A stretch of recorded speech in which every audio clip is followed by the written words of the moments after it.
Hi, I'm Jim. I'm here representing the company BehaVioR. We consider ourselves a modern approach to the age-old question, tell me about a situation when, during an interview process. I'm here to show you today how we can answer that question much more accurately and much better with technology. But first I want you to meet Janet. Janet is a small business owner in Iowa City. She has 9 employees, started her own business, hung her own shingle. She sells kombucha, and she told us, I'm a kombucha business, but I'm selling hospitality.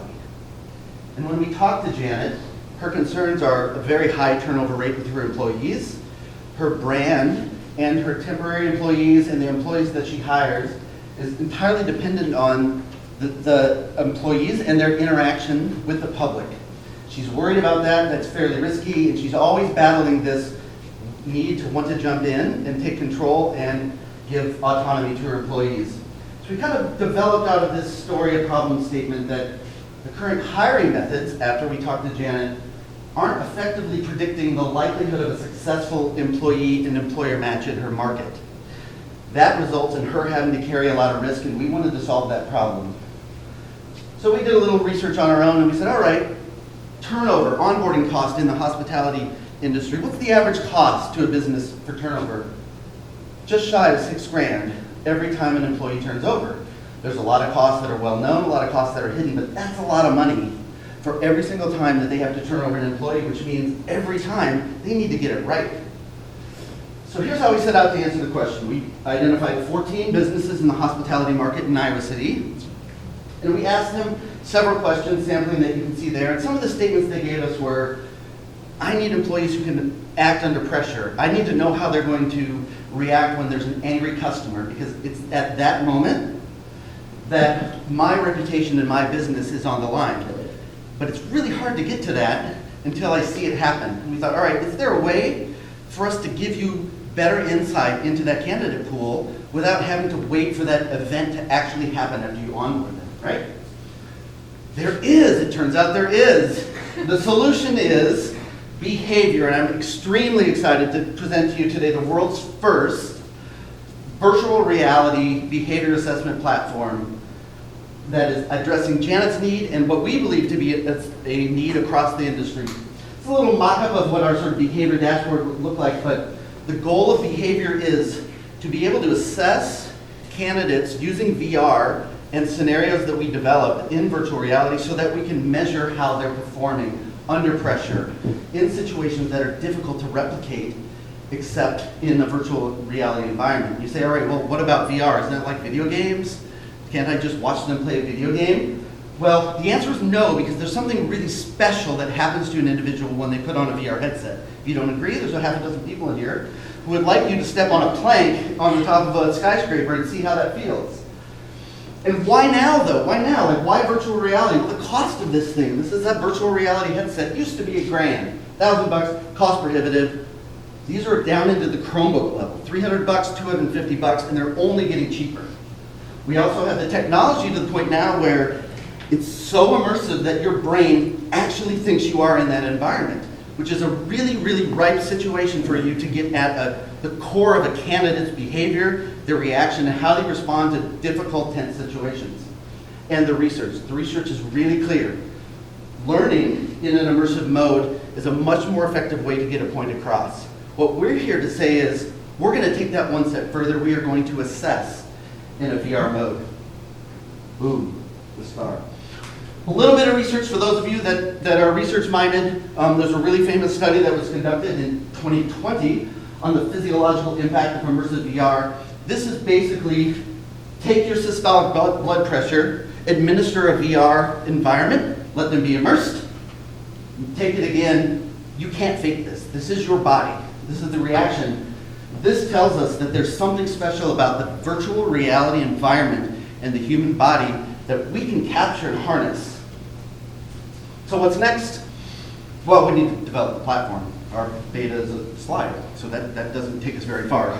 Develop the platform means we need to develop the scenarios. You saw the scenarios, empathy, these are behaviors, right? Empathy, conflict management, etc. We have decided to participate in a job fair, so we're going to bring the virtual reality to the customer. We're going to be at a job fair at the University of Iowa and gather samples and gather participants so they can take these tests. Because ultimately what we want to do, since this is an assessment, is make sure that what we're assessing them on, the VR experience, we can include objective measures in there, as well as clipping the entire thing and sending it to a prospective employer. That has to be an accurate predictor of something that's better than what they have. We need data, so we're really in that beta phase. We would like to expand the scenario, and ultimately we see this as a complement to what LinkedIn is doing now with LinkedIn Learning, with badges for achievements in content, in Java development, but this is an emotional, social, emotional, and behavioral equivalent that will have meaning in the market. We believe that the time is now and the time is right. Oh yeah, and there's our team. There's a young Jim, pre-seed idea, and the rest of our team, Ms. Beth Risvin, Mr. Curtis Brogue. So thank you very much.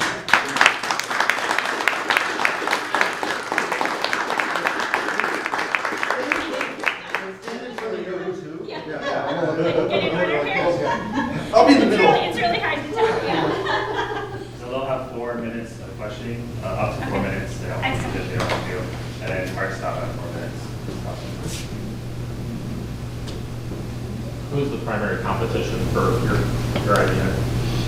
It is the paradigm of tell me about a time when a customer was upset and how did you deal with it. We took a look at this. We're really excited about this. There's a lot of things that your mind will do, like, oh, this could apply to and this could apply to.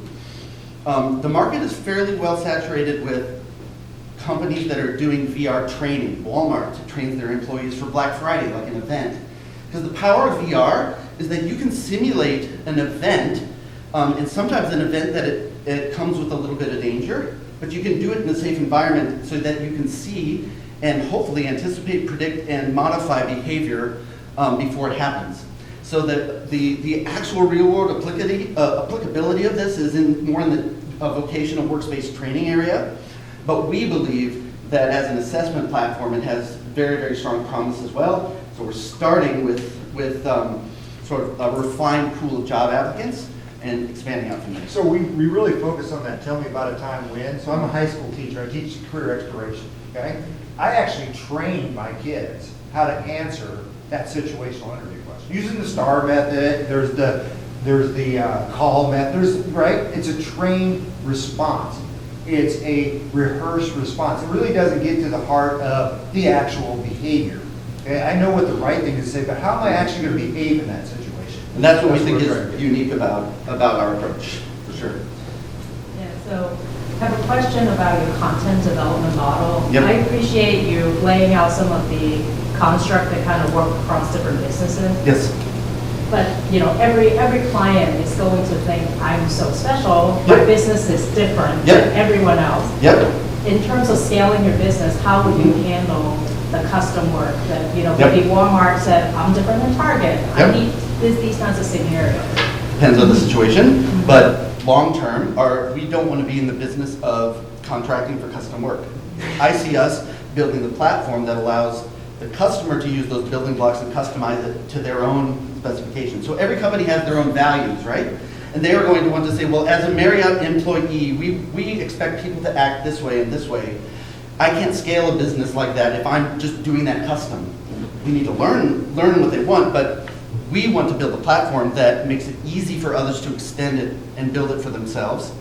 Initially, we'll have our own modules that fall along more behavioral lines that are fairly common, like Raven's assessment and things like that you can measure. But yeah, we anticipated that need, and we all agreed that building the platform to allow others to extend is the long play in that scenario. Yep. Well, congratulations on picking something to measure, which is the hardest thing in the world to measure, and that's human behavior. So that takes a lot of courage. You get extra points. It's actually not courageous, I'll it might be promise you that. stupidity. Yeah. There's other, the fine line there. So one of the most common things that happens in measuring human behavior is that observing the behavior that you're trying to measure actually changes the behavior of the person. Right. How would your system manage to take So, care of that yeah. significant So problem? it's not the system, we actually rely upon human evolution of the brain, because what actually happens when you put one of these things on is you get two different versions of reality, slightly different at each eye, which causes the brain to perceive depth. It perceives that's what creates reality. Add into it stereoscopic sound around you, and you get the feeling that you're in that environment. So if you were to see us earlier today, we did an experiment with several people where they put on a VR headset, and we had them do this experiment where they rode up in an elevator, the doors open, and they walk on a plank. They wouldn't walk forward.